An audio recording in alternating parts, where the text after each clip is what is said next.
You keep talking about the environment, the world. What are you referring to? It's a tough place to be a human.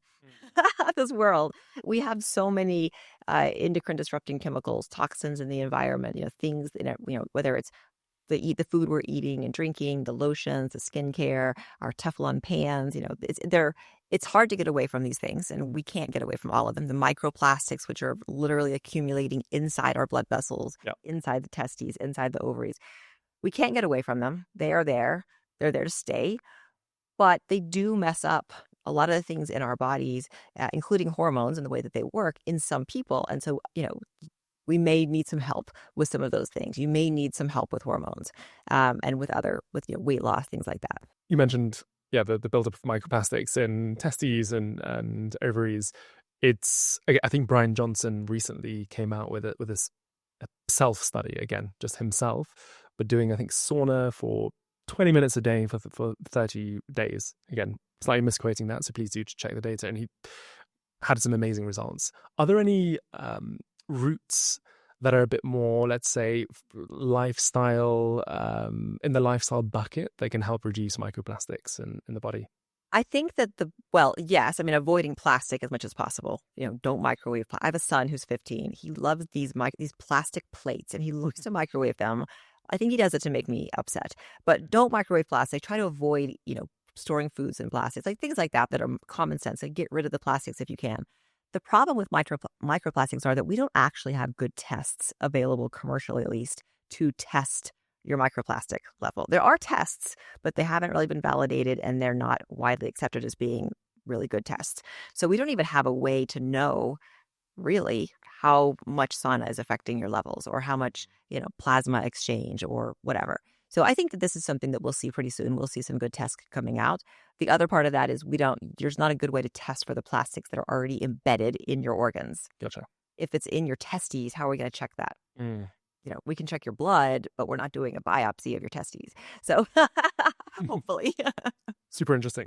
Okay, adjacent to sauna, you've got cold plunge. You've got another Substack article, Got Cold, a doctor's 30-day deep freeze and slow dive into strategic cold therapies for women. Yes. Is cold plunging good for women?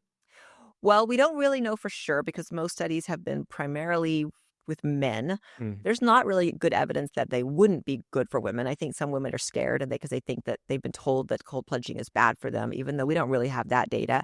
There are always, certainly if you're overstressed and you have some like stress issues, adrenal problems, things like that, then cold plunging maybe isn't the best tool.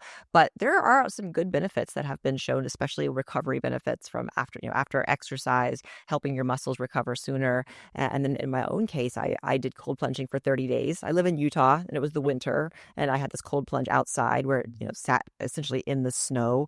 And I decided for 30 days I would get into it every day for 33 or 4 minutes.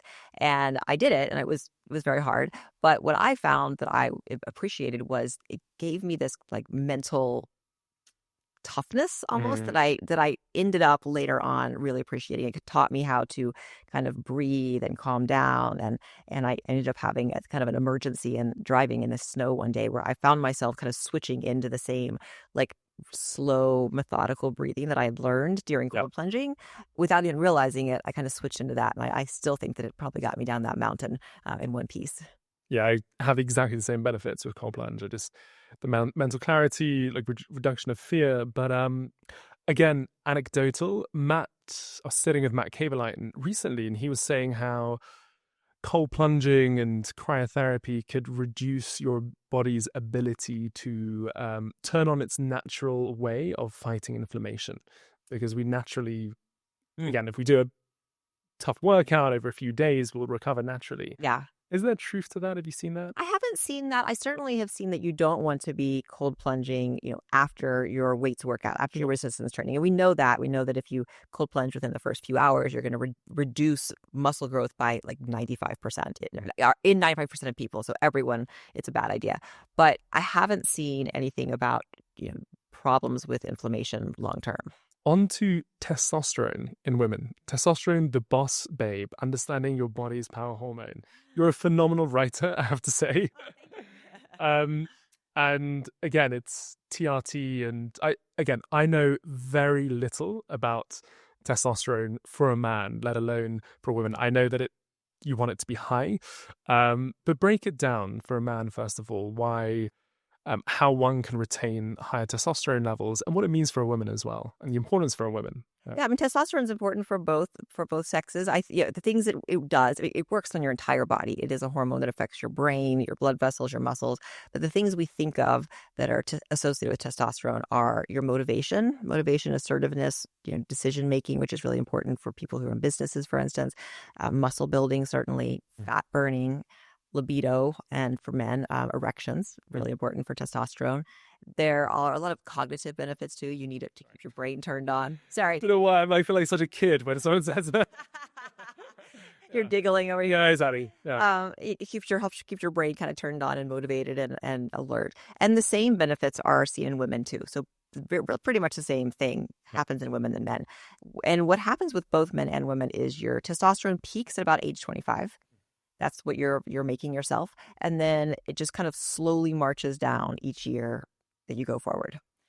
But the good news is, for men at least, and it's been studied more in men, is you can counteract some of that decline with lifestyle. Yeah. Heavy lifting, getting a little sun, getting your vitamin D, keeping your stress down, making sure you're sleeping 7 or 8 hours a night, like some basic things like that, as well as just vitamins like vitamin D, selenium, zinc, can help your body to make testosterone. So it doesn't necessarily have to decline as rapidly if you're doing all of those things to stay healthy, which is great. Thanks for watching this Beyond Tomorrow clip. If you haven't subscribed yet to our main channel, join us there for conversations that can help you thrive today and flourish tomorrow. We'll see you next time.